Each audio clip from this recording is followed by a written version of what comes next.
Hello and welcome back to Johnny's Football Podcast. And today we're going to cover a few of the things that's been happening in the last week, such as injuries, people getting let go, a few other things. Um, First off, we're going to talk about Dak's injury. Man, that was one of the worst things I've seen in a long time. I watched it live. I was rooting for the Cowboys. He's on my fantasy, so that's a whole nother thing. They were playing against the Giants, and then I don't. Dak does not deserve that. It was one of the worst things I've seen. Um, this was his money year, so I feel really bad because now he's lost all leverage in his contract. He's gonna get less money than he was offered in the first place, which was I believe 5 year for $175 million. Um, he'll be back in 4 to 6 months. Think it was a dislocation and fracture of the ankle. Um, I only understand the fracture of an ankle. I've only fractured my ankle falling down the stairs. Um, yeah, that's just pretty painful. I do not wish that on anybody else. I watched him try to pop it back into place, and that was kind of horrific as well.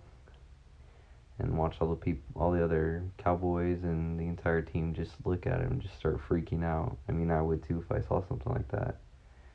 And it was sad because I saw the tears in his eyes, and he knew that his season was over, and he knew that it was way worse than he wanted it to be. He also probably thought in the back of his head, and I should have taken that contract, but I mean, he gambled.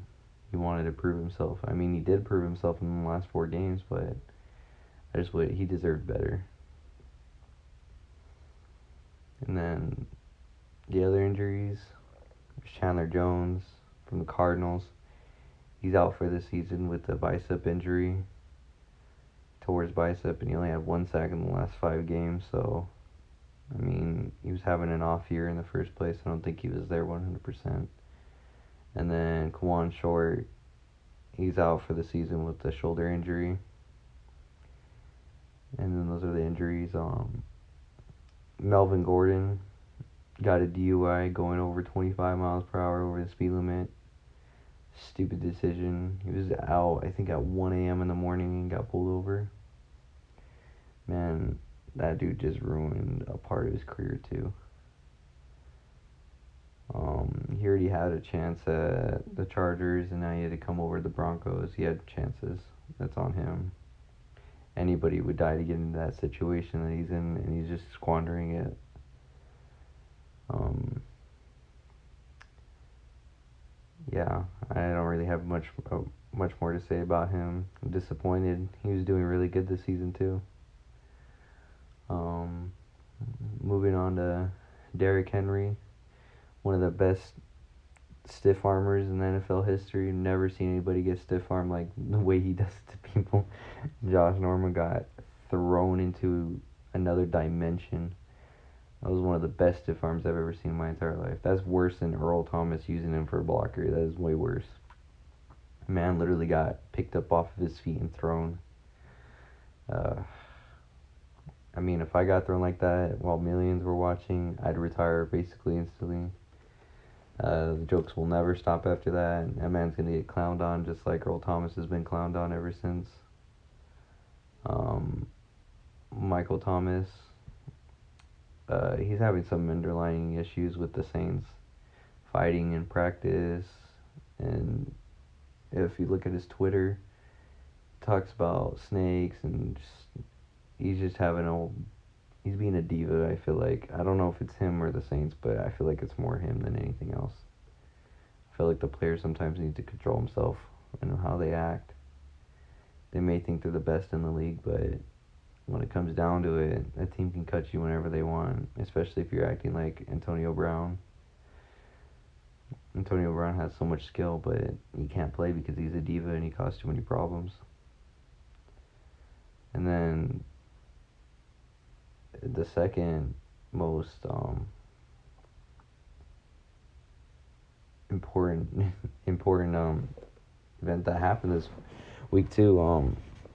was Le'Veon Bell being released by the Jets before Adam Gase, which still doesn't make sense in my mind. Leaves a $28 million cap hit.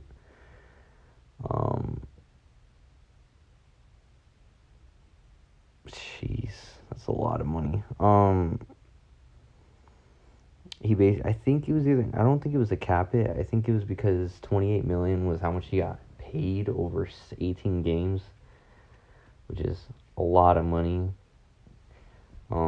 He was hurt 4 of the games for the hamstring injury. He basically got paid to do nothing for a team that sucked. And then the Chiefs signed him for a 1-year deal, which he believes that they're probably going to go to the Super Bowl, which I don't doubt it at this point. But I know that he's probably having the time of his life for finally getting on back to a good team. RAP the AFC. They're going to have a tougher time handling the Chiefs than they already did before having Le'Veon Bell. And RIP Clyde Edwards-Helaire, fantasy owners. Wish the best of luck on all of y'all. I personally have a friend that owns him in fantasy, and that man was very pissed off about it.